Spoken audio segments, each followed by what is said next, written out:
Thank you, Mr. Ian, for the great presentation. Obrigado por essa apresentação tão incrível. Por favor, volte aqui ao painel. A gente vai ter uma sessão de perguntas e respostas. Fica tranquilo. Fica aqui com a gente. Interessante que o senhor Ian, ele só enfatiza o que já foi falado aqui na mesa de abertura, né, Tiago, até pela Mônica, sobre a questão da prevenção, o quanto que é importante. E ainda seguindo nesse tema abordado pelo senhor Ian, nós teremos agora um painel falando sobre iniciativas globais de enfrentamento à violência sexual online contra crianças e adolescentes. Então, teremos agora um painel de debates com convidados nacionais e internacionais e seguido de um momento de perguntas. E, para isso, eu gostaria de convidar aqui ao palco a senhora Natalie Schupp, da Safe Online Industry and Data Lead. Please, Natalie. Também gostaria de convidar ao palco o senhor Michael Schiff, que ele é representante da associação In Hope. You're welcome, Mr. Michael. De maneira remota, teremos também nesse debate a senhora Estela Aranha, ela que é secretária de Direitos Digitais do Ministério da Justiça e Segurança Pública. Já está conosco remotamente? Sim. Nos ouve bem, senhora Estela? Estou ouvindo. Perfeito, agora sim conseguimos vê-la. E também conosco, de maneira remota, a senhora Luísa Teixeira, do Unicef Brasil. Senhora Luísa, bem-vinda. Bom dia. E para moderar esse painel, eu gostaria de convidar novamente ao palco o senhor Tiago Tavares, que é fundador e presidente da SaferNet Brasil e coordenador geral desta conferência. Uma salva de palmas para essa mesa desse painel e debate. Relembrando que as perguntas da audiência remota podem ser enviadas pelo chat do YouTube e para quem está aqui na plenária, é só levantar uma de suas mãos que nós temos aqui as nossas maravilhosas recepcionistas que irão pegar com vocês as perguntas para trazer ao Tiago. Perfeito? Com a palavra, Tiago. Cadê o microfone? Obrigado. Bom dia. Me ouve? Sim. First of all, I would like to thank you so much. Bom, primeiramente, eu gostaria de agradecer pela viagem. É longe do Brasil para todos vocês. É a primeira vez no Brasil. Espero que vocês possam estar aqui mais frequentemente. Muito obrigado, Ian, pela sua participação aqui, brilhante. A gente trabalha, às vezes, né, de uma maneira muito antiga para lidar com essas questões tão importantes. Bom, agora eu vou passar para o português, porque eu vou convidar a Natalie. Além de ter um trabalho brilhante na Safe Online, que vocês vão conhecer agora, ela tem um português com um sotaque mais bonito do que o meu, porque o sotaque dela é carioca. Natalie, por favor.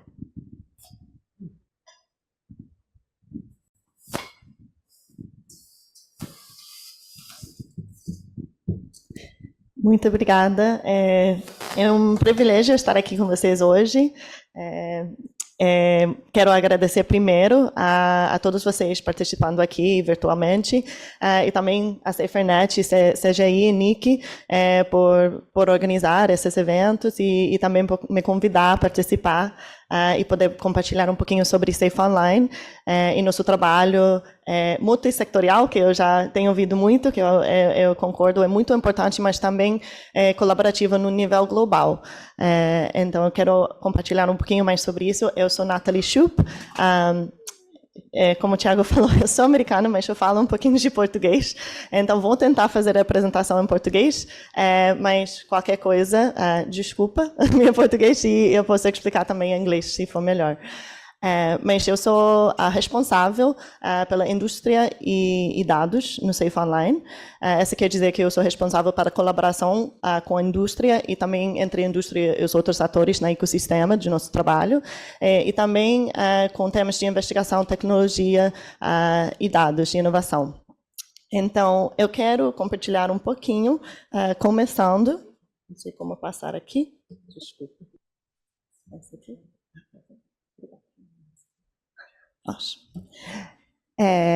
Eu quero primeiro começar com um pouquinho sobre Safe Online, para quem não conhece, também para comentar, enquanto eu descrevo um pouquinho sobre nosso trabalho, sobre o modelo e o olhar que a gente tem nesse ecossistema. A gente é o único fundo que está dedicado a combater e investir em exploração e abuso sexual infantil online no mundo. Então, a gente tem investido 100 milhões de dólares em quase 100 projetos em 85 países no mundo. Essa dá uma visão para a gente dos projetos, dos trabalhos de várias organizações super diversos, de vários setores, de várias geografias, de várias disciplinas e perspectivas, que é extremamente importante para entender o impacto e as soluções e as inovações nessa área. A gente fortalece sistemas, capacidades e inovação nesse ecossistema. E também, para a gente, é muito importante, parte do nosso trabalho, é poder traduzir e apoiar as organizações que a gente investe através dessas linhas de pensamento, narrativos, alinhamento com estratégias que o Ian tem comentado muito. A gente trabalha muito juntos com o Hypertext, um parceiro extremamente importante para a gente, então muito que ele tem falado, a gente ajuda a traduzir isso à prática com nossos projetos que a gente apoia. Para falar um pouquinho mais como a gente veja esse ecossistema, a gente tem investido em várias diferentes maneiras sobre os últimos anos, sempre aprendendo com tudo. Então, a gente já tinha convocatórias programáticas, regionais, muito específicas sobre temáticas, também convocatórias abertas globais. A gente sempre vê nesse trabalho 3 áreas principais nesse ecossistema. Então, a gente divide e organiza nosso trabalho nessas 3 áreas principais. Então, eu vou começar a falar um pouquinho sobre sistemas, que a gente vê que é fundamental para esse trabalho, é fundamental para o resto, porque humanos são essenciais, infraestrutura é essencial e legislação é essencial. Então, esses componentes estão super críticos para poder elaborar esse trabalho melhor. Essa também quer dizer que a gente tem que ver esse problemático, esse trabalho de fortalecer e criar sistemas, não só de uma forma local, é muito importante no nível nacional, mas também, como o Ian tem falado e descrito aqui, é muito importante ver com o olhar global. Porque o problema é global, entre países, não tem fronteiras esse problema. Então, se os sistemas e as capacidades que a gente cria são só local ou no nível nacional, não vão poder enfrentar esse problema da maneira mais eficaz. E também, a gente vê isso, na verdade, eu ia dar o exemplo, então me ajudou muito que o Ian explicou essa extorsão financeira, essa problemática, porque a gente viu com esse exemplo, esse ano passado, que mesmo os Estados Unidos, que tem bastante recurso, especialmente comparado com outros países nesse tema, as instituições e a polícia não podiam enfrentar e prosseguir esses casos com tanta eficácia, porque as capacidades nos países onde estão os criminosos nessa manifestação de violência particular não tinha capacidade complementar para ajudar a prosseguir esses casos e trabalhar dessa forma colaborativa. Mesmo sendo muito colaborativos, eles não tinham investimento já, o recurso já, para poder colaborar nessa forma. Então, é muito importante a gente estar fazendo esse caso de não só reagir a ameaças que estão aparecendo no momento, sempre vai ter novas ameaças, e com a tecnologia emergente desenvolvendo muito rápido, está desenvolvendo e evoluindo essa problemática muito rápido também. E a gente não pode sempre imaginar todos os diferentes riscos e jeitos que os atores mal intencionados vão utilizar essas tecnologias ou esses espaços digitais. Então, é muito importante estar criando estruturas e modelos mais antecipatórios, mais proativos, em vez de sempre estar só reativo. Então, a gente tem que pensar um pouco mais com esse olhar também com o nosso trabalho. E a gente também trabalha com investigação e dados, eu estou indo ao contrário, mas investigação e dados, a gente trabalha muito em entender a situação e promover estudos e trabalhos e projetos de investigação, de gerar evidência e coletar dados sobre esse tema. De novo, o painel já deu vários exemplos, as pessoas que já falaram deram vários exemplos maravilhosos dos evidências que a gente está gerando mais e mais, mas precisa mais para entender especificamente as perspectivas e experiências das crianças. É muito importante ter dados mais atuais no tempo real, porque, de novo, essa problemática está sempre evoluindo muito rápido. E também para poder avaliar as intervenções e as soluções que a gente está apoiando. Então, agora, nesse momento, nesse ecossistema, não tem muita avaliação sobre as tecnologias, as intervenções, os projetos, quais são os mais efetivos, como comparar isso, como comparar qual solução técnica você vai utilizar em qual contexto. Esse tipo de dado e evidência também é muito importante. E essa tem a ver com tecnologia, que é a última área que a gente vê nesse trabalho. Desenhar tecnologia para promover prevenção, investigação, identificação de vítimas, também para minimizar a exposição profissional a conteúdo violento e danoso, porque essa também faz muito parte de todos os atores nesse ecossistema. E também para a gente foca muito na tema de acessibilidade, de possibilitar o acesso a essas novas tecnologias e soluções tecnológicas a vários diferentes atores globalmente. Então, quando a gente investe em tecnologia e soluções tecnológicas, a gente pensa muito no acesso, não só no caso de custo, mas também de capacitação preciso, ou manutenção, interoperabilidade, desculpa, essas palavras todas difíceis. E tudo isso que é muito importante pensar também quando você está investindo numa solução, é como vai ter acesso do ecossistema inteiro e como isso vai fortalecer e possibilitar um melhor funcionamento e colaboração entre o ecossistema total. Então, a gente enfoca todo esse investimento, todo esse trabalho nessas três áreas, nesse tema, como a gente tem comentado, de exploração e abuso sexual infantil online. Só que a gente tem visto no nosso trabalho, com todos os parceiros e projetos e organizações que a gente apoia, que esse tema, mesmo sendo ainda muito central ao nosso trabalho, é muito alinhado com várias outras manifestações de violência contra a criança e nos espaços digitais. Então, a gente quer ampliar um pouquinho essa visão.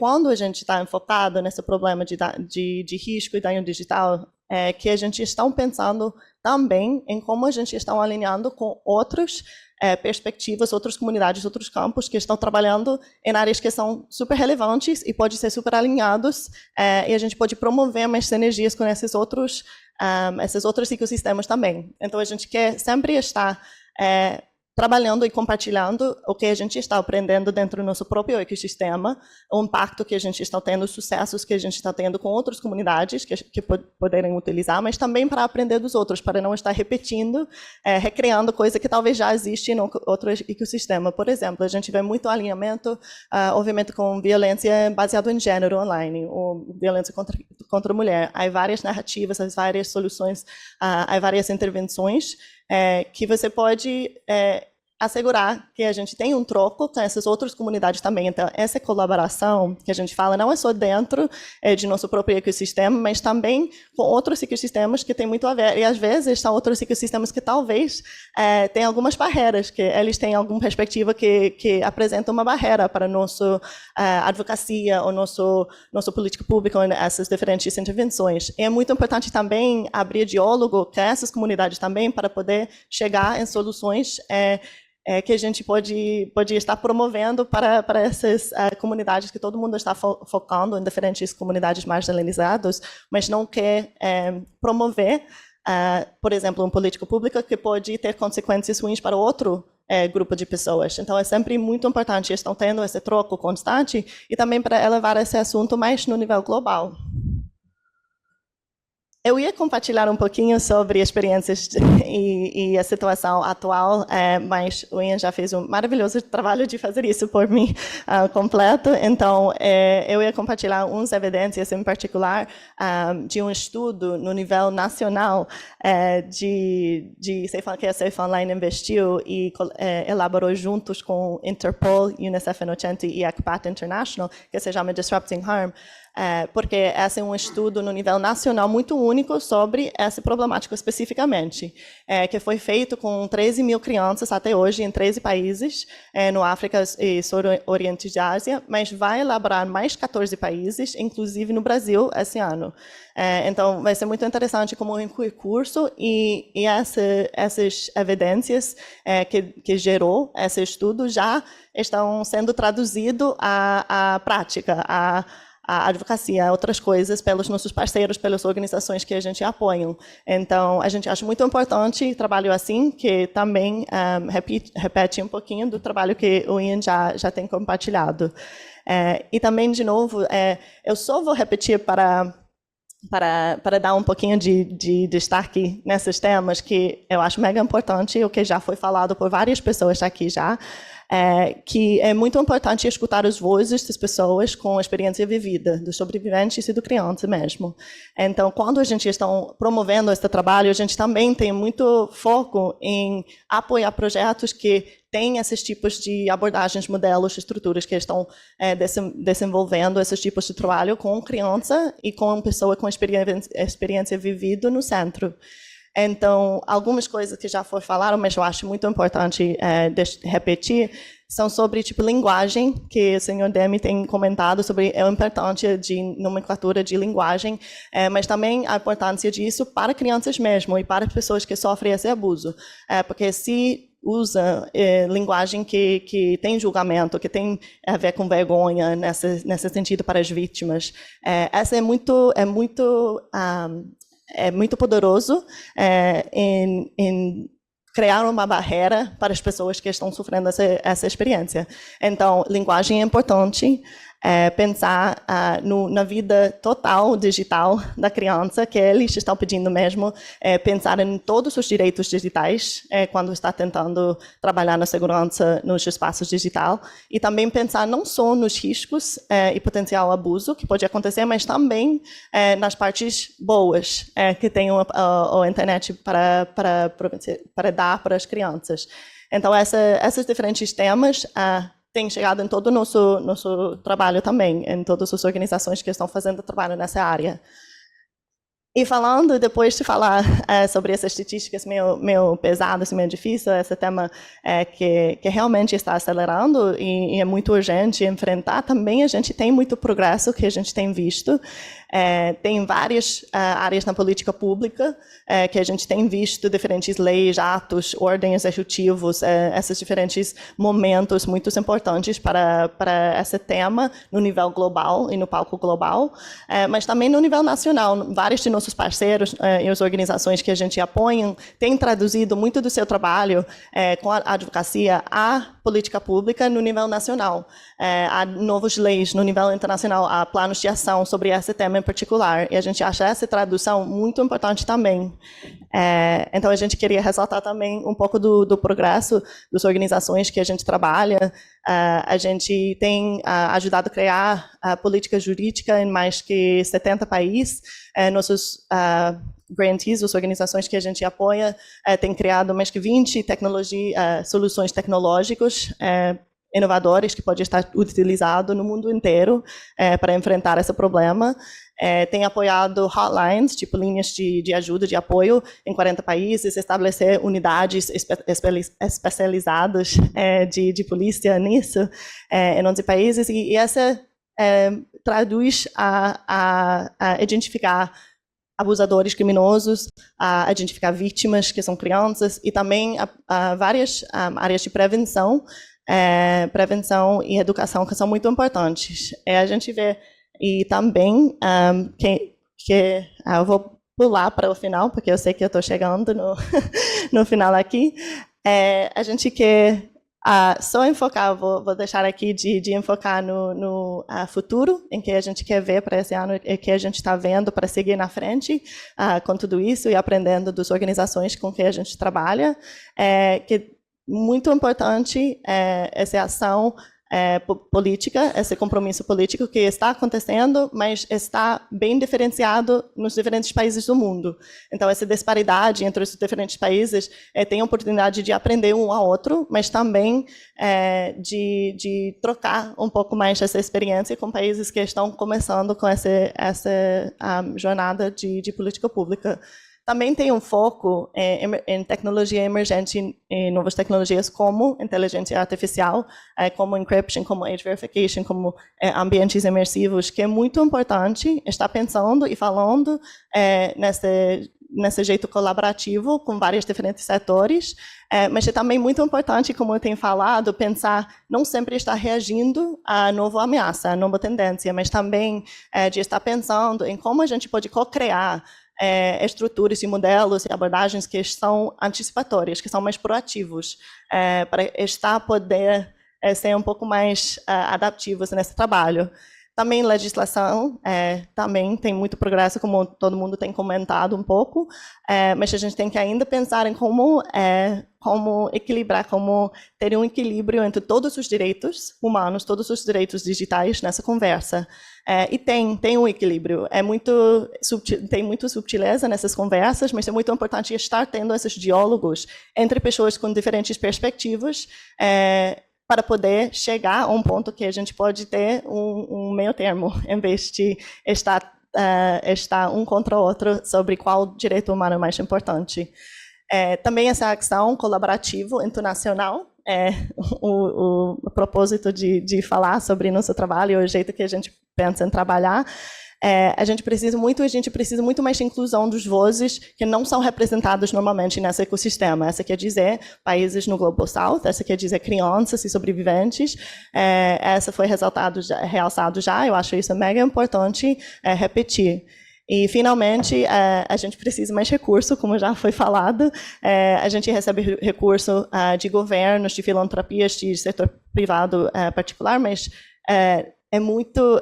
no último convocatória que a gente tinha, o pedido global dos projetos que aplicaram para nosso convocatória foi 400 milhões de dólares. A gente tinha 20 para dar, e a gente está o único fundo dedicado a esse tema no mundo. Então, é muito importante ver que o recurso não é equivalente com a necessidade que tem no mundo. Então, a gente tem que trabalhar mais junto nessa narrativa e mais junto nesse esforço. E a gente tem só para falar que a gente fechou um convocatório agora, mas vai abrir outro em abril-maio desse ano.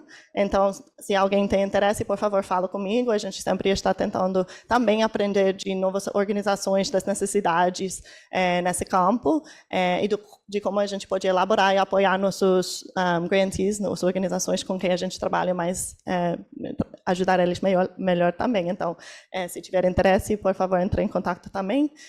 E muito obrigada.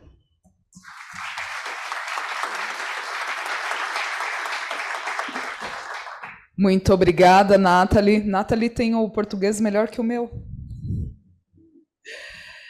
E nesse momento eu gostaria de passar a palavra ao senhor Michael Schiff, ele que é representante da Associação In Hope. Mr. Michael.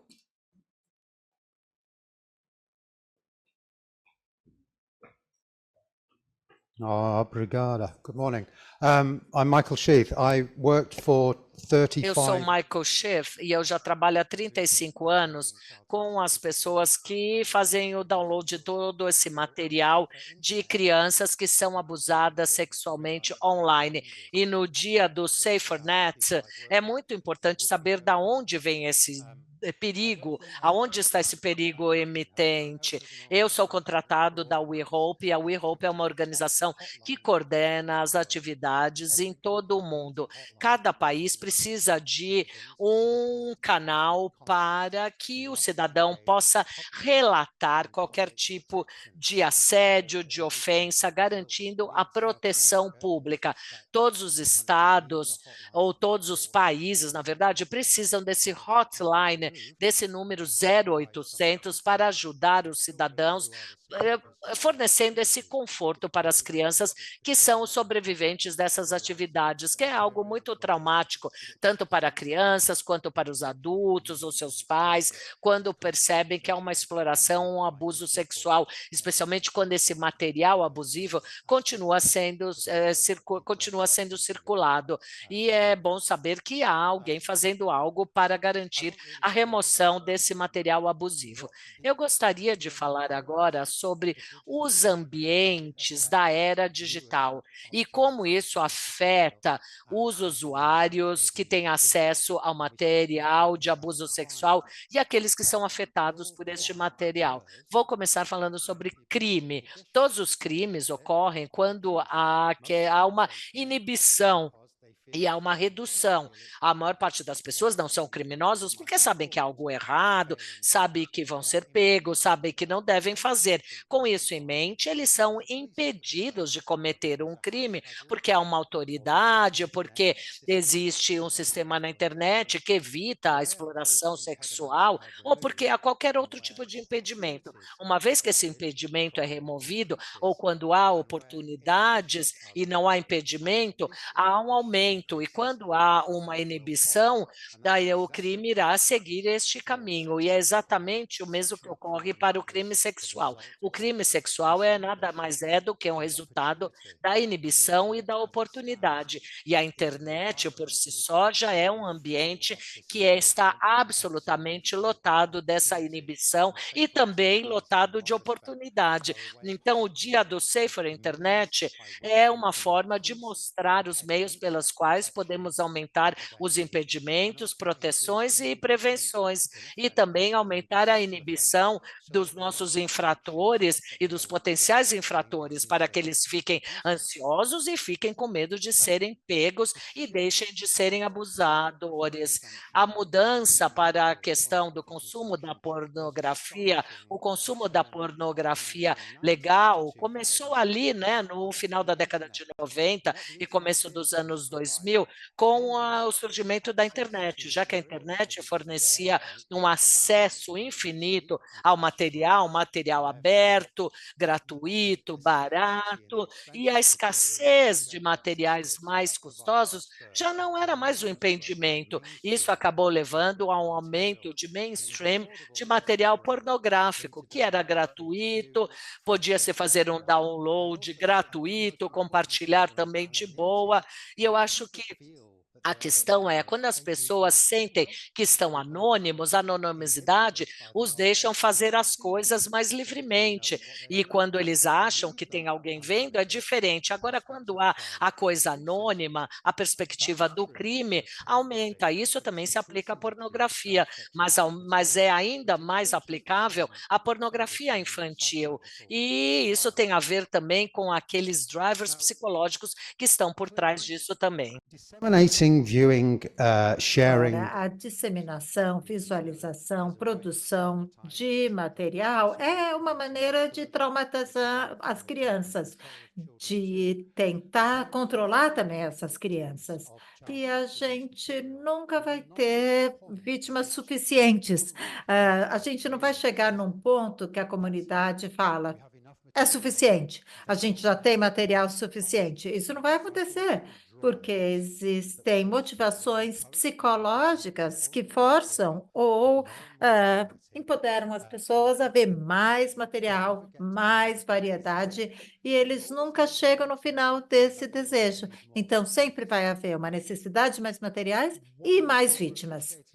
Então, o que a gente vê agora no Reino Unido e também em outros países é que as crianças e adolescentes estão tendo suas sexualidades mudadas e moldadas pela essa disponibilidade de pornografia na internet e o material de abuso sexual de crianças. Um terço das prisões por possessão desse tipo de material estava com crianças, meninos abaixo de 18 anos que estavam aí compartilhando esse material. Ou seja, um crime que costumava ser de adultos agora é perpetuado de crianças em crianças. E também vou falar sobre ideologia aí algumas vezes, mas a questão da ideologia é muito interessante. Em 2000, a internet ofereceu essa definição. A gente não fala em pornografia infantil porque é abuso, né? Então, mostra um abuso sexual contra crianças. E também promove o abuso sexual contra crianças. E a ideia é que as crianças são disponíveis para interesse sexual, para alívio, para entretenimento. Isso não mudou, mas piorou em muitos aspectos. Então, quando eu trabalho com criminosos sexuais, eles também têm uma ideologia. Eles não agem de uma forma aleatória, eles pensam no que fazem. E têm, na verdade, uma ideologia bastante elaborada e coerente que os faz entrar no abuso sexual. Primeiro, eles falam que as crianças são sexuais, são capazes de engajar no sexo, então eles acham que as crianças podem oferecer consentimento. Segundo, eles acreditam que as crianças têm o direito, e eles têm direito ao sexo, ao entretenimento sexual. Terceiro, muitas dessas pessoas têm uma necessidade do mundo, das mulheres, eles têm medo de mulheres, de homens adultos, e eles vejam as crianças como não ameaçadoras.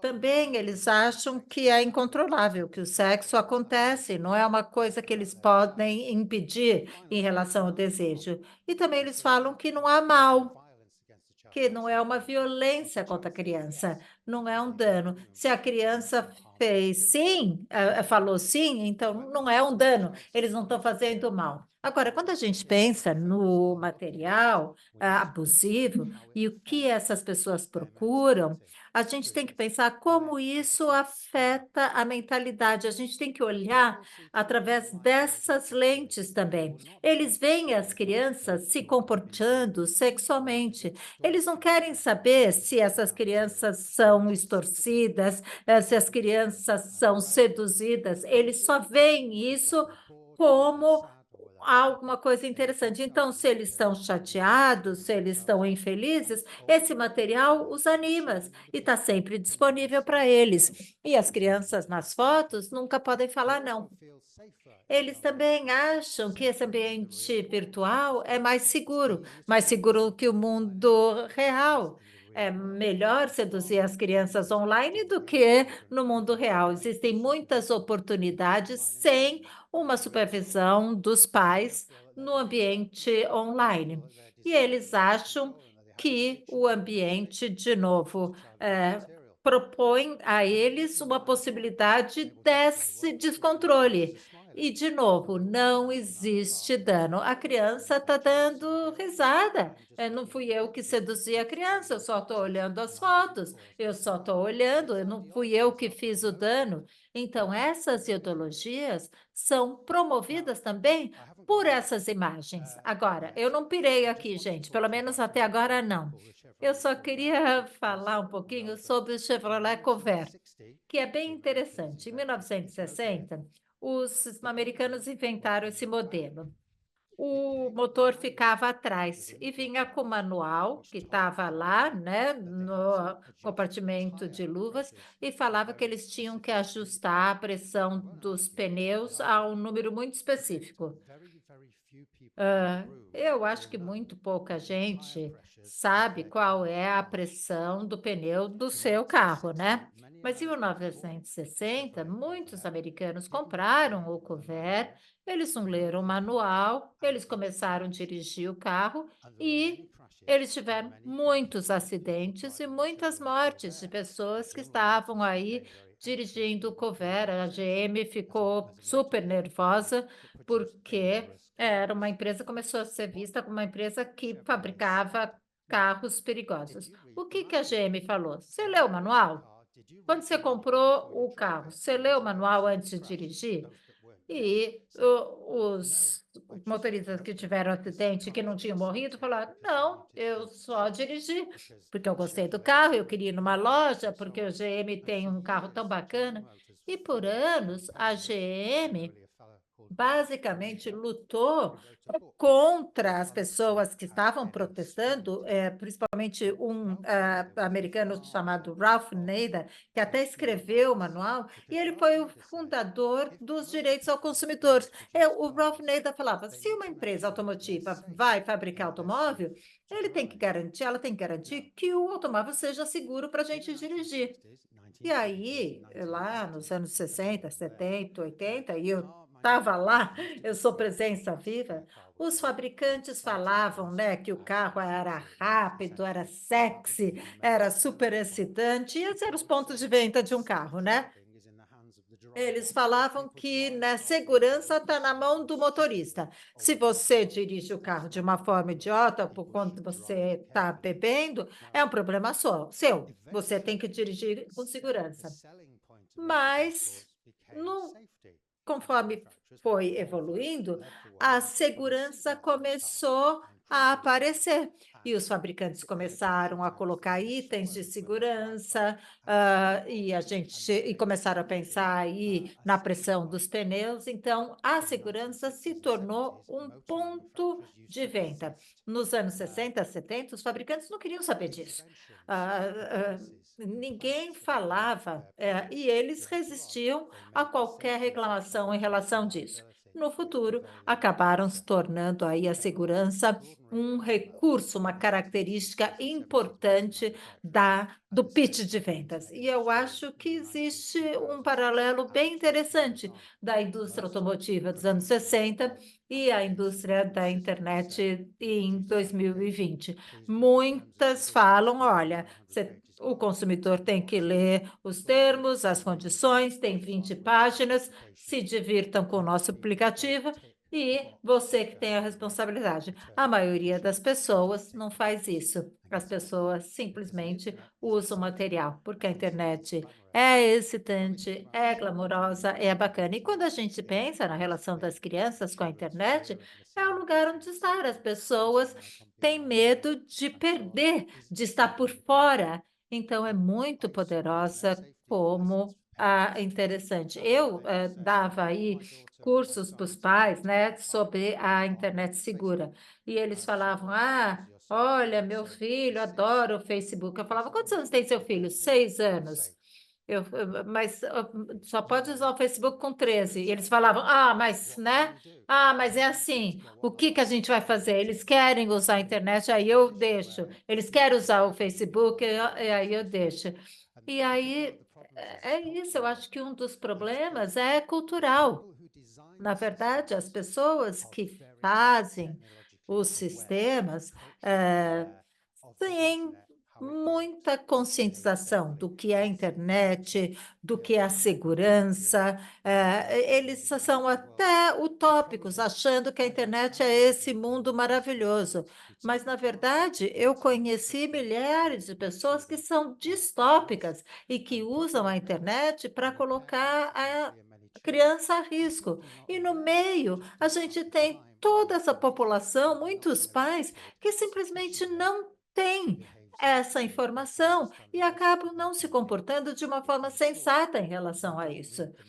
Eles não leem o manual, eles não leem os termos e condições, eles não sabem e eles precisam entender, com a ajuda de regulação e a sociedade civil, como aconteceu nos anos 60.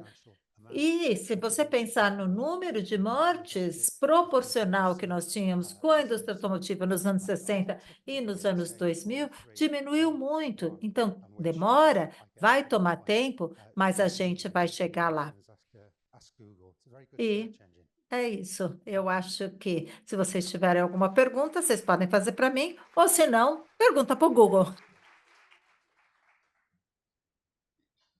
Thank you, Mr. Michael. Obrigada, Michael. A senhora Estela Aranha. Estela está aqui de maneira remota conosco. Ela que é secretária de Direitos Digitais do Ministério da Justiça e Segurança Pública. Por favor, Estela.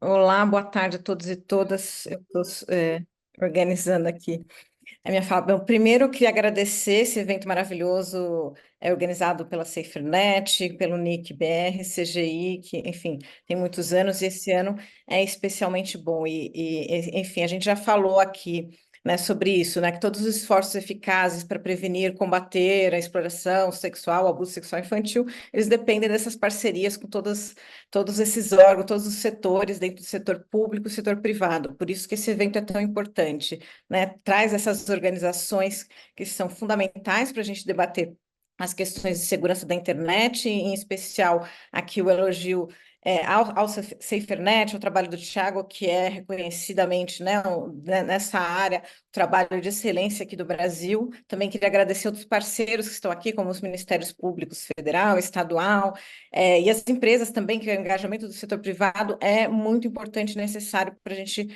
resolver e tratar essas questões, né? Vou apresentar um pouco.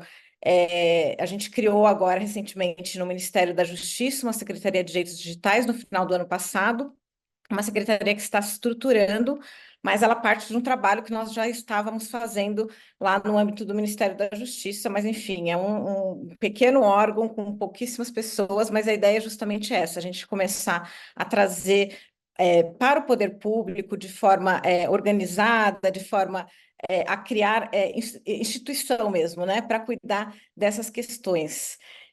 E aí, trazer um pouquinho dessas discussões, né? Todo mundo diz que a prioridade é a criança e adolescente, o que quer proteger as crianças e adolescentes, mas ter programas e projetos específicos destinados a crianças e adolescentes, né? Por exemplo, nessas áreas de segurança pública, quando você debate as questões de justiça, de acesso à justiça, de atendimento, entre outras coisas, quase não existe, né? Uma das questões, acho que centrais que foram faladas aqui, por exemplo, é a ausência de recursos, e isso é sentido também por nós, né? A gente tem uma ausência muito grande de recursos e de estrutura para tratar desses problemas. Eu acho que é um dos principais pontos aí do nosso trabalho, né? Trazer e conseguir estruturar. E aí eu vou, e falando dessa estruturação, eu vou falar alguns pontos que eu acho que são importantes, né? Trabalhar dentro de um programa, de um projeto em relação a isso, e eu vou falar um pouco também disso que a gente está trabalhando. Eu só vou pedir para controlar o meu tempo, que eu esqueci aqui de colocar o meu.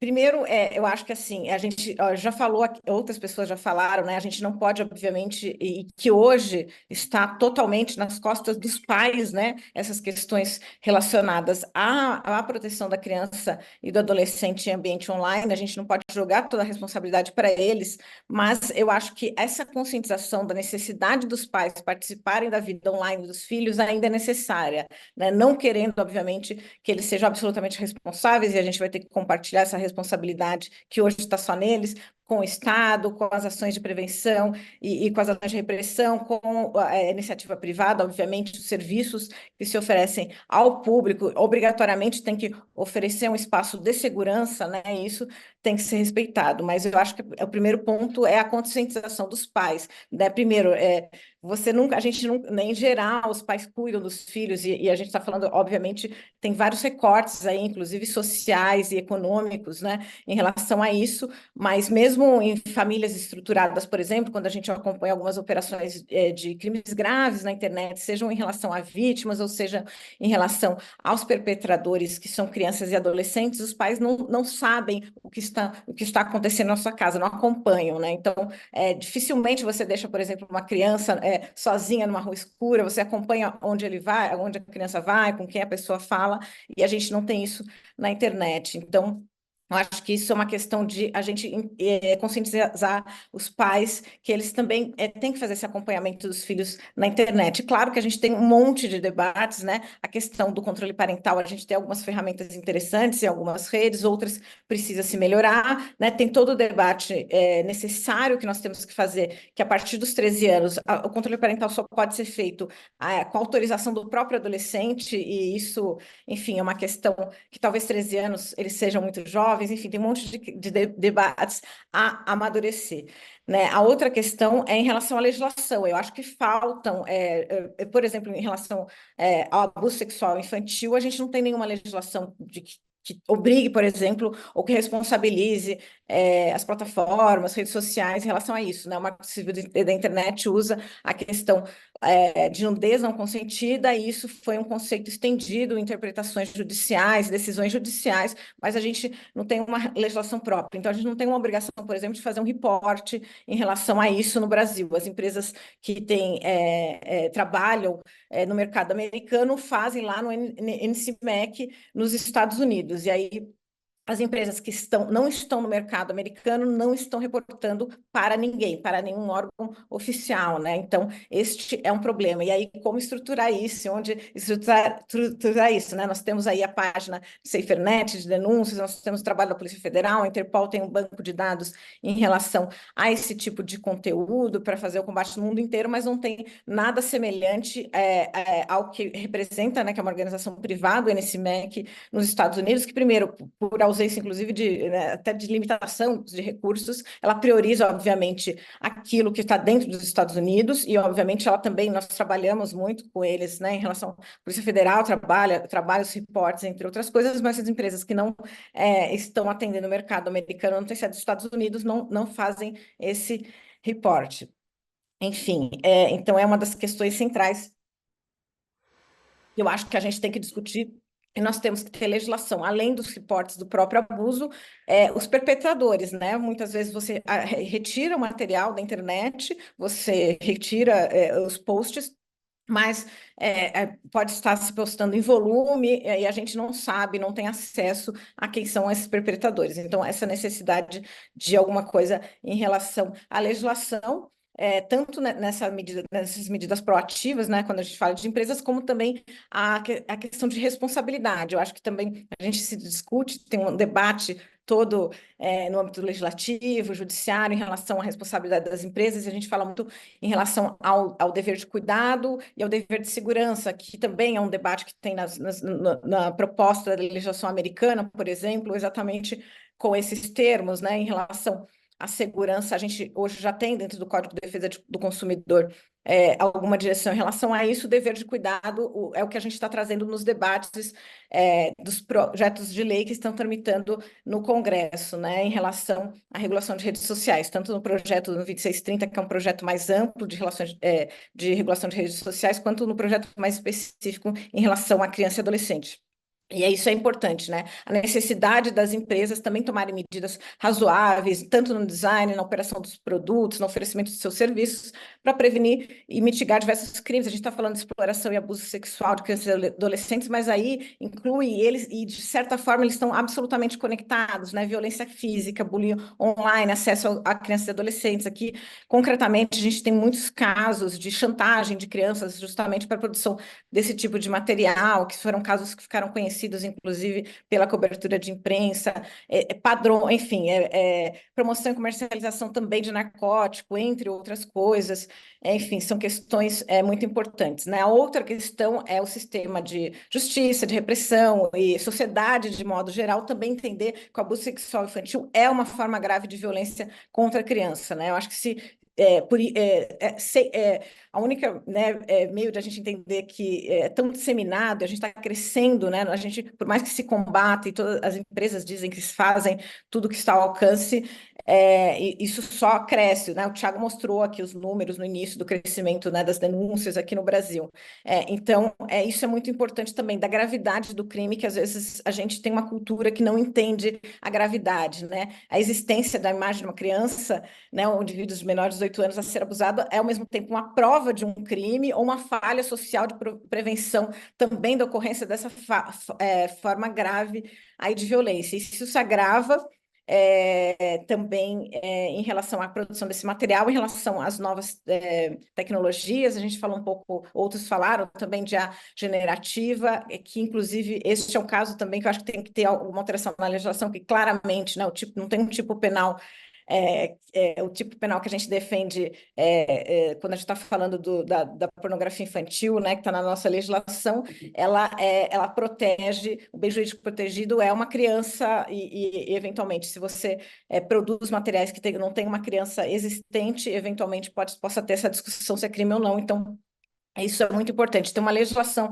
porque não que aí é um crime contra a infância de modo geral, porque por mais que você não faça a violação de uma criança, é um sistema que se retroalimenta, você circula esse tipo de material, você naturaliza esse tipo de conduta e você estimula para que esse tipo de conduta seja realizada, você incita esse tipo de crime. Então, por isso que a gente também defende que seja criminalizado a circulação de material, mesmo que seja totalmente produzida, enfim, por fotografia, sem ser uma pessoa que exista, né, por inteligência artificial, entre outras coisas. A outra questão importante também é o foco nas vítimas, e aqui a gente tem alguns trabalhos que nós estamos fazendo em conjunto com a UNODC, que é o órgão, né, da ONU em relação a crimes, o Escritório da ONU de Crimes e Drogas.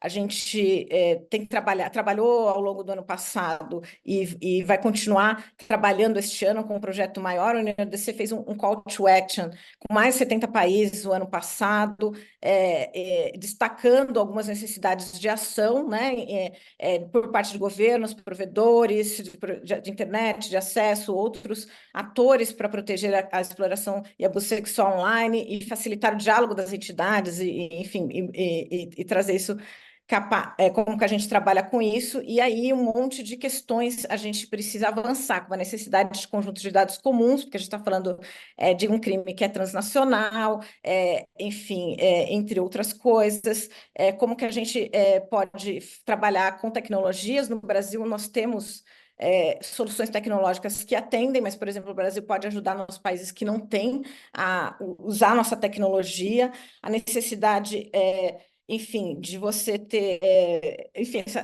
toda essa conscientização pública e o investimento, e aí, em especial, né, dos governos, e claro que isso é muito desigual no mundo inteiro, mas principalmente aqui né, o debate, que eu acho que assim, a gente tem um papel no governo e que precisa ser feito, mas também as empresas de tecnologia, né? Elas têm que tratar isso de modo, trazendo medidas mais robustas de segurança infantil, de detecção e remoção de material de abuso.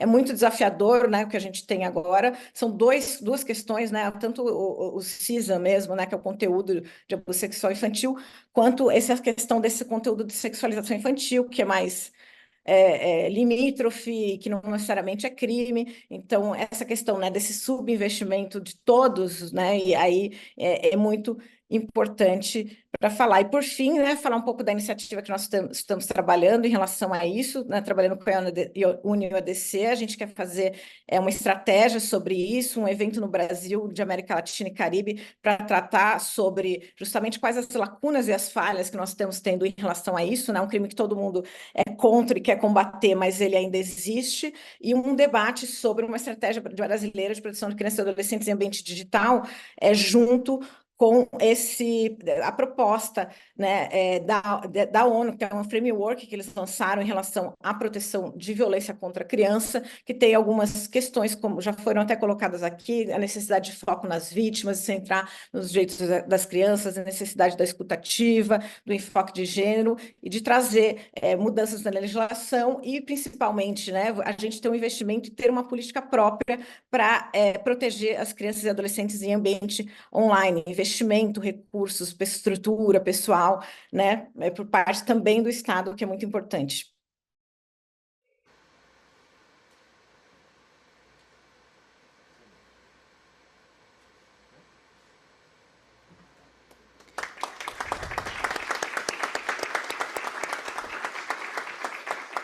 Obrigada, Estela, pelas suas considerações. Eu gostaria de convidar a Luísa, que também está conosco de maneira remota, Luísa Teixeira, que é do Unicef Brasil. Bom dia, me escutam bem? Bom, bom dia a todos e todas. Eu cumprimento os demais integrantes dessa mesa, na pessoa do Thiago Tavares, a quem eu agradeço. Luísa, perdão, nos ouve bem? Pode falar um pouco mais perto do microfone, por favor? Nós não conseguimos escutá-la bem. E agora? Agora está perfeito. Muito obrigada. Eu vou precisar segurar aqui, mas tudo bem. Bom dia a todos e todas. Eu queria agradecer o Thiago Tavares pelo convite para participar desse importante evento, que reúne atores, né, todos com o objetivo compartilhado de promover ações de conscientização sobre o uso seguro, ético e responsável da internet.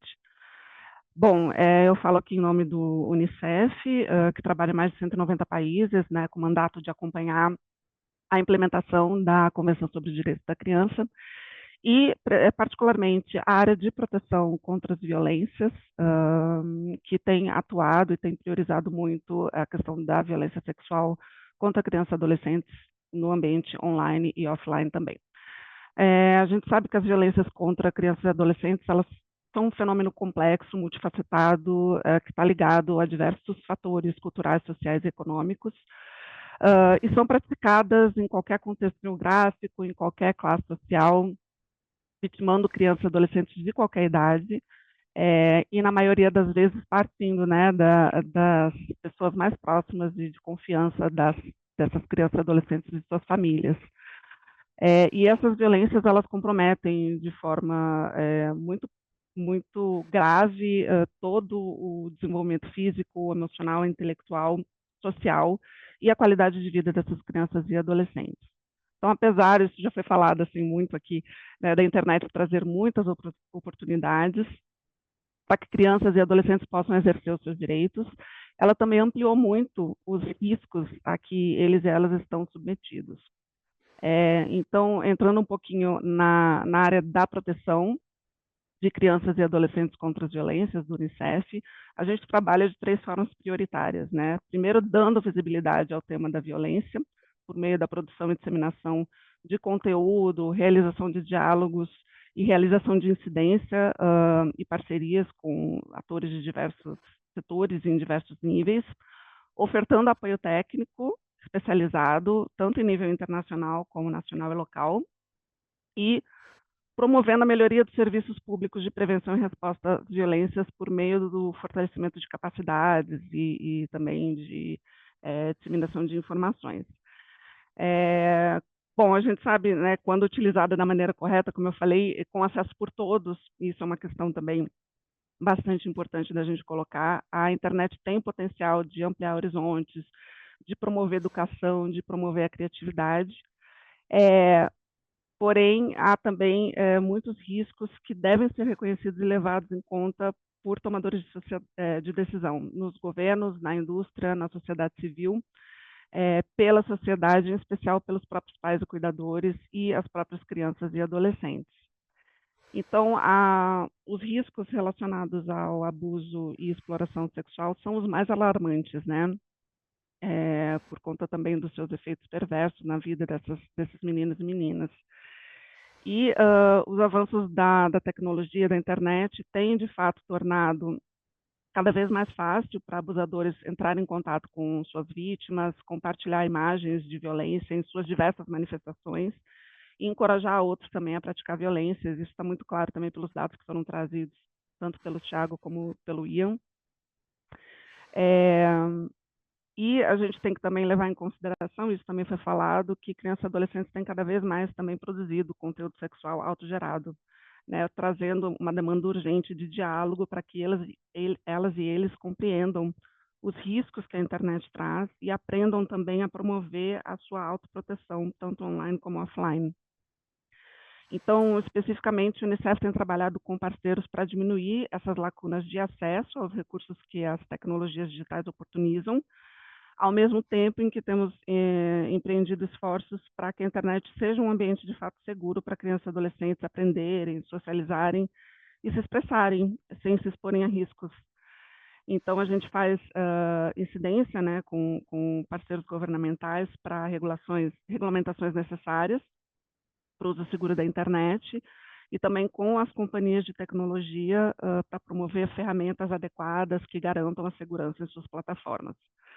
A gente também globalmente tem trabalhado com ministérios da educação de diversos países para ensinar letramento digital e habilidades de segurança online para as crianças e adolescentes, além de ofertar assistência técnica para o combate à violência sexual online em cerca de 2 dúzias de países, por meio da promoção do modelo de resposta nacional no âmbito da estratégia da Aliança Global We Protect. A gente tem buscado fortalecer a rede de proteção para manter essas crianças e adolescentes livres do perigo, né, ao acessarem a internet. E, nesse sentido, a geração de evidências tem sido uma peça-chave do nosso trabalho.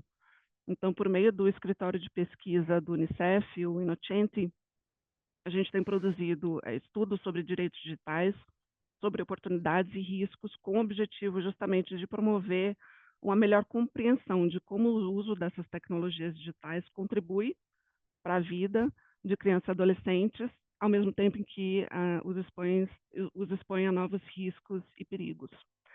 Então, em parceria com a London School of Economics e a EU Kids Online Network, e com o apoio, né, da Aliança Global We Protect, o Unicef desenvolveu a iniciativa Global Kids Online, um projeto de pesquisa internacional que tem por objetivo gerar evidências para substanciar esse diálogo sobre políticas e soluções práticas para a garantia dos direitos de crianças e adolescentes na era digital. O projeto tem um kit de ferramentas de pesquisa para que acadêmicos, governos, sociedade civil e outros atores possam desenvolver pesquisas nacionais confiáveis e padronizadas com foco nas crianças, adolescentes, seus pais e cuidadores. O Unicef Innocenti, com o apoio do ECPAT Internacional e da Interpol, e com fundos da Parceria Global para a Eliminação da Violência contra Crianças e Adolescentes, criou também o projeto Disrupting Harm, que a Nathalie já mencionou, que tem também esse propósito de gerar evidências de qualidade sobre como essas tecnologias digitais podem facilitar a exploração e abuso sexual contra crianças e adolescentes. Então, foi desenvolvida uma metodologia de pesquisa para identificar áreas prioritárias para a intervenção por governos e outras organizações que têm essa atuação em prol desse público. E após uma primeira etapa, né, que analisou essa problemática em 13 países da África e Sudeste Asiático, recentemente foi iniciada uma segunda fase em países adicionais, dos quais o Brasil faz parte. Então, aqui, o Unicef Brasil tem ofertado assistência técnica para a adaptação dessa metodologia ao contexto brasileiro, para a identificação de atores-chave do sistema de garantias de direito para participarem das entrevistas, né, que vão fazer parte desse projeto de pesquisa, e também fazendo incidência junto ao governo federal para apoio à pesquisa e adoção das suas principais recomendações, né, quando elas forem concluídas, provavelmente em 2025. Bom, a gente tem também criado estratégias de sensibilização e mobilização de adolescentes e jovens para o uso seguro da internet, e aí entra, como a Estela falou, não só a questão da violência online, mas outros tipos de violência também a que eles estão sujeitos. Então, um exemplo foi o projeto Internet Sem Vacilo, que foi feito em parceria com Google, SaferNet Brasil e outras organizações, para incentivar uma atitude positiva dos adolescentes e jovens no ambiente virtual. Então, foram elaborados vídeos e cards com youtubers conhecidos do Brasil, tratando sobre privacidade online, preconceito, intolerância, relacionamentos, busca com segurança, sexting e cyberbullying. O projeto também trazia uma página, né, com perguntas e respostas frequentes sobre cyberbullying, incluindo suas consequências, onde buscar ajuda, prevenção, responsabilização e ferramentas online. A gente também lançou o projeto Caretas, que foi uma experiência inovadora de interação online desenvolvida em parceria com as empresas Sherpas e Chattonic, Facebook e também SaferNet, que usou a inteligência artificial para criar uma peça de ficção por meio do storytelling. Então, nesse projeto, uma personagem fictícia chamada Fabi Grossi interagia com adolescentes e jovens entre 13 e 24 anos por meio de um chat na internet, compartilhando suas experiências com sexting e discutindo os riscos de vazamento de imagens íntimas na rede e também trazendo, né, esse conhecimento sobre os canais para obter apoio. Então, os participantes eram informados, né, que se tratava de uma história fictícia e tinham sua privacidade preservada. E esse projeto alcançou quase 1 milhão de pessoas, em sua maioria meninas, e depois foi replicado na Argentina, na África do Sul e na Ucrânia. Também com a SaferNet, que tem sido um grande parceiro do Unicef nessa temática, o Unicef criou o Guia Meninas em Rede, que é um material interativo de fortalecimento de redes de proteção e apoio contra diversas violências online, inclusive a violência sexual. Então, esse guia traz definição de diferentes tipos de violência na internet, como identificá-los, traz as leis brasileiras, né, voltadas à proteção contra violências, indica como realizar denúncias, como ajudar vítimas, como engajar famílias, escolas e poder público, e também um roteiro com 5 passos para mapeamento dessa rede de proteção local, além de estudo de caso, orientações sobre como fortalecer e criar redes de proteção, e também uma sessão com perguntas e respostas frequentes sobre essa temática. Também com a SaferNet, a gente publicou um boletim com dicas para educadores e familiares, com dados levantados pela plataforma YouReport Brasil, sobre o uso da internet por adolescentes, e com essa plataforma a gente consegue chegar realmente em adolescentes e ouvir as experiências deles e delas, né, e trazer também informações e recomendações concretas para promover a sua segurança digital. E para além desse esforço, né, de mobilização e sensibilização dos próprios adolescentes, também das crianças, a gente está no momento chave de revisão do Plano Nacional de Enfrentamento à Violência Sexual. Então, a Unicef vem ofertando apoio técnico para o Ministério dos Direitos Humanos e Cidadania, para que seja incluído o enfoque na violência baseada em gênero e também na violência nos ambientes virtuais, nessa nova versão do plano. Então, também nessa parceria com o Ministério dos Direitos Humanos, a gente tem ofertado apoio técnico para fortalecimento de todo o sistema de garantia de direito, ofertando capacitações, né? Então, a gente tem trabalhado muito com a Lei 13.431 de 2017, conhecida como a Lei da Escuta Protegida, que aborda violências de forma geral, mas a gente também fez um trabalho de revisão do Núcleo Básico Brasil, que é o Sistema de Categorização de Violação de Direitos, que compõe o CIPIA. E o CIPIA é o sistema, né, de registro de casos utilizado pelos conselheiros tutelares Brasil afora. Então, dentro desse esforço de revisão do Núcleo Básico Brasil, a gente inseriu essa temática da violência sexual e também da violência baseada em gênero, né? Então, foi um esforço de fazer com que o sistema de categorização refletisse as legislações mais recentes, e aí depois a gente ofertou treinamentos e capacitações para esses conselheiros tutelares sobre essa nova versão do Núcleo Básico Brasil e também do CIPIA.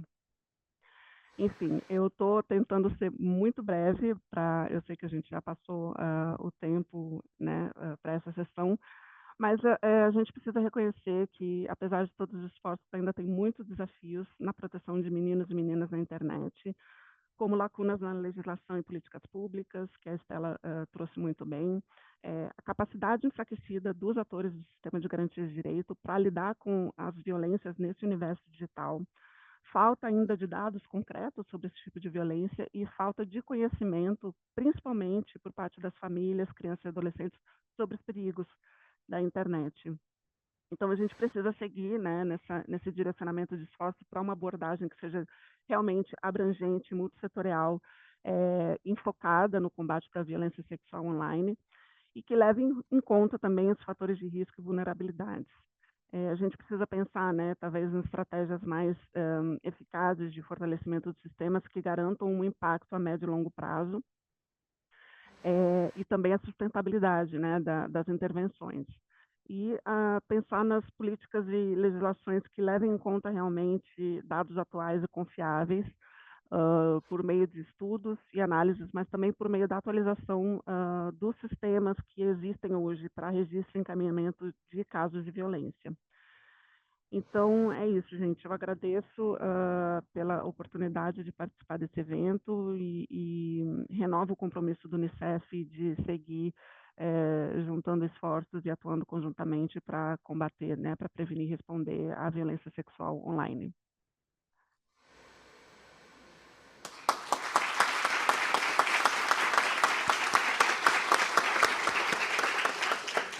Muito obrigada, Luísa, pelas suas contribuições. Vou passar a palavra agora para o Tiago.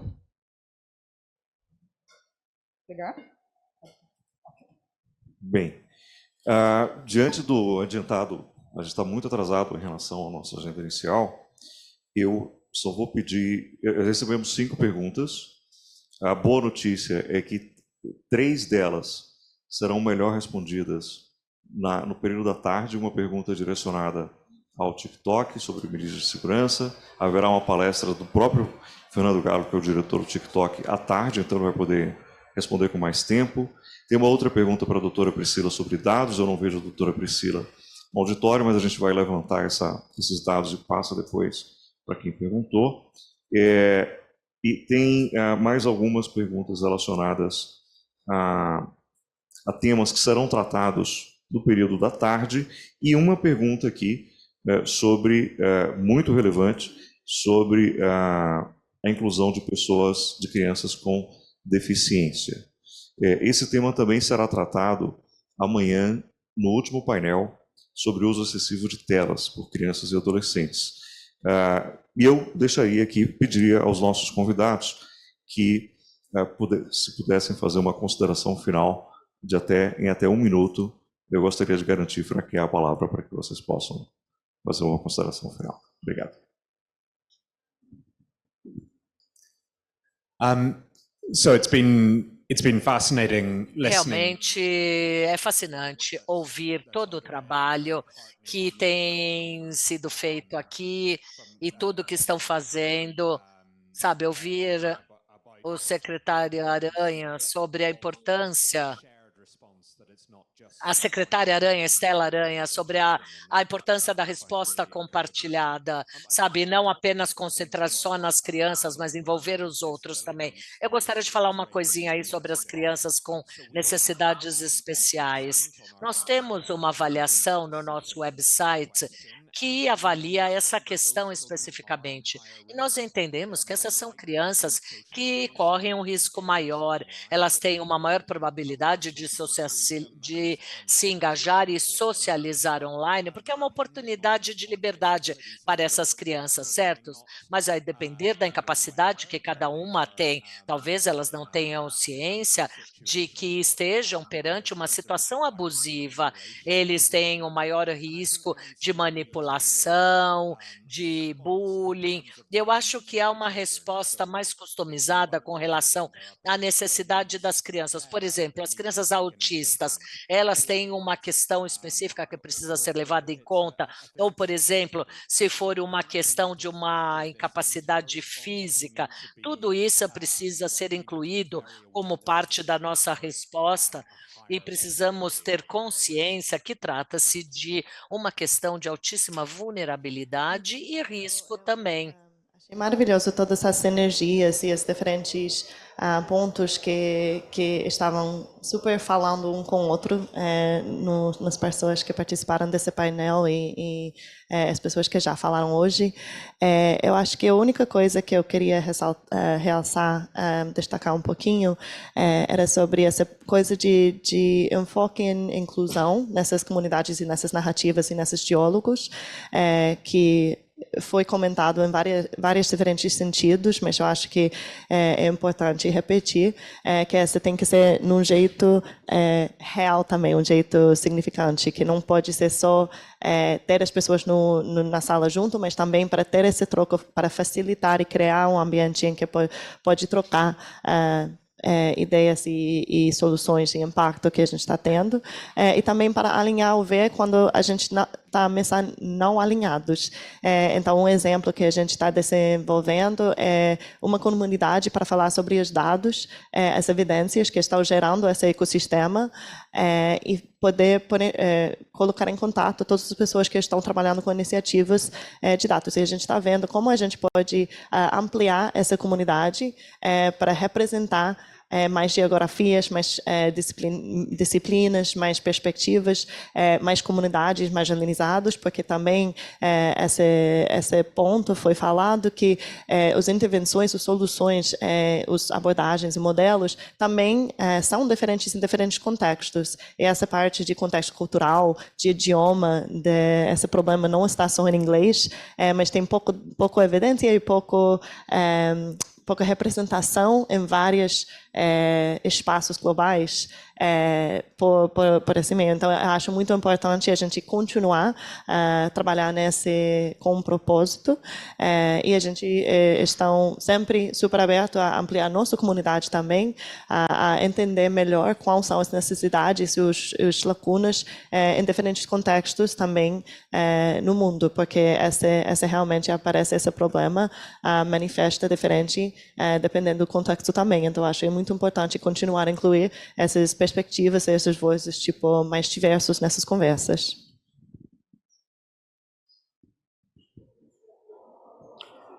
Okay, I would just ask a question really. If you were a man in Brazil and Tenho you were uma pergunta. Se você é um homem no Brasil e está preocupado com as coisas que você realiza online e o que faz com as crianças online ou com a comunidade, quem procurar, o que fazer? E se você é a esposa deste homem e você estiver preocupado com o comportamento dele online, quem deve procurar? E se você é pai ou mãe de uma criança e você está preocupado com o comportamento sexual daquela criança ou dos seus irmãos, quem procurar?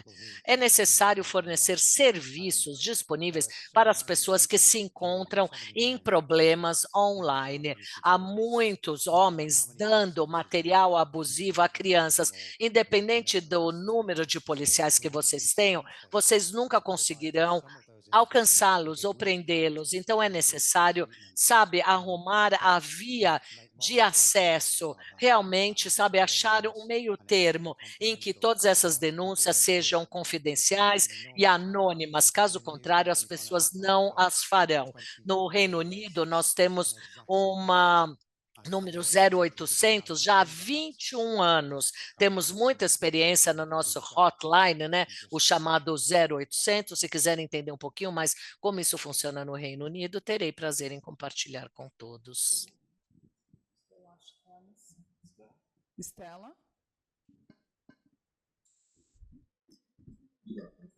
As considerações finais? Tem até um minuto. Perdão.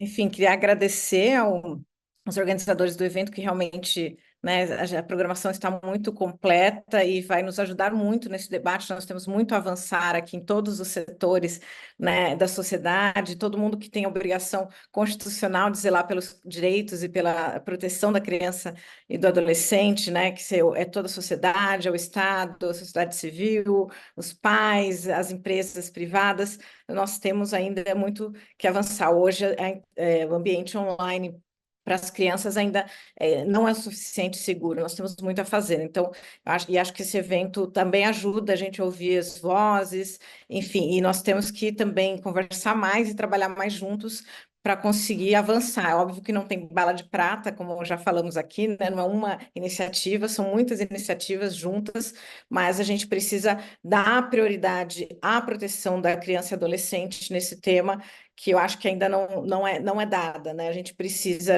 todo mundo diz que protege, mas realmente a gente não está trabalhando programas e projetos específicos com tudo que nós precisamos de mobilização, de pessoas, recursos e tudo que precisa para as coisas serem, enfim, funcionarem. Então, eu acho que esse é o meu recado final aqui para a gente ouvir esse evento incrível, ter ideias e seguir nesse trabalho. E obrigada a todos e a todas. Obrigada, Estela. Luísa? Obrigada. Bom, eu acho que uma necessidade assim que a gente tem identificado... Luísa, não conseguimos ouvi-la, perdão. Pode aproximar o microfone? Oi, melhor? Agora sim. Tá, eu acho que um ponto que a gente precisa seguir insistindo é na ampliação, né, desse debate, para que ele seja incluído e para que esteja realmente no radar de todos, quando pensamos políticas públicas, tanto a nível nacional como a nível local, né? A gente percebe que a questão do ambiente virtual ainda não está assim, no radar desses tomadores de decisão, enfim. Então, acho que a gente precisa seguir insistindo nessa temática, fazendo incidência e sensibilizando. E um outro aspecto crucial é pensar, e aqui eu acho que é uma oportunidade fantástica para isso, de forma conjunta, em estratégias de mudança de comportamento e de mudança de normas sociais, que só podem ser pensadas a médio e longo prazo, mas que são importantes tanto na perspectiva de crianças e adolescentes, para que eles possam adotar comportamentos seguros, como por parte, né, da sociedade em geral, que infelizmente em muitos casos ainda normaliza, naturaliza a sexualização de crianças e adolescentes. Então, talvez aproveitar essa oportunidade aqui para que a gente possa seguir dialogando e pensando nessas estratégias concretas e nesses esforços conjuntos para mudança de comportamento nesse sentido. É isso. Muito obrigada. Uma salva de palmas para a Nathalie, para o Michael, para a Estela, Luísa, Ian, Tiago pela mediação. Agradeço imensamente por terem aceitado o convite para estar aqui conosco, abrilhantando o evento, e os convido para que da plenária acompanhem um momento muito especial agora. Sim, é um momento muito especial, porque nós sabemos que o futuro se molda através da educação, não é mesmo? Então, nesse segundo painel, nós falaremos sobre a cidadania digital nos currículos de educação básica.